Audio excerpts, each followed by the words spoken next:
unfortunately with cPanel, there's no way to directly export your DNS zone records, similarly to what we have with Cloudflare, where we can import and export our DNS records. The way to get around this is to just simply use your backup. So you can search for backup, and then you need to select download full account backup. Now you can see I've done a few of them and I just triggered one there. What you need to do next is select your home directory and put in your email and generate. Now what I'm actually going to do is just use the ones that I've already downloaded, well, one of them anyway, and I'm just going to delete it off Cloudflare so you can see. And by the way, this is the domain, it's not active at the moment. And yeah, so what I'm going to do is delete all of these.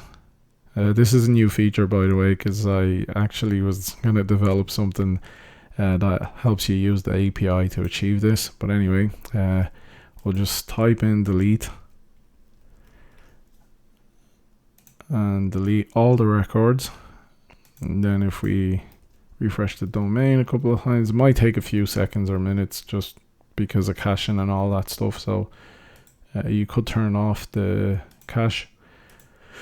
So we'll go back here and we'll just pick one of them and download it.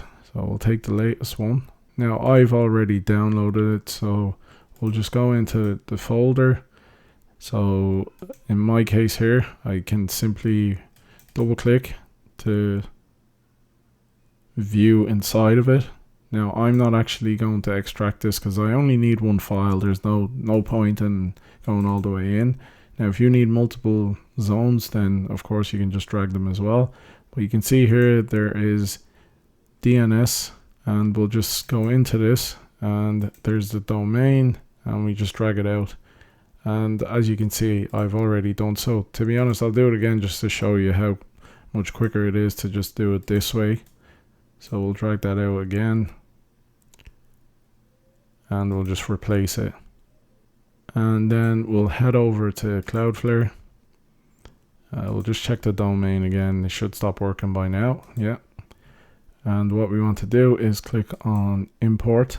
So we'll go back to the downloads and drag this in and upload. Now you can see there's a couple of errors just with the TTL on a couple of the records. But if we now go back to the domain,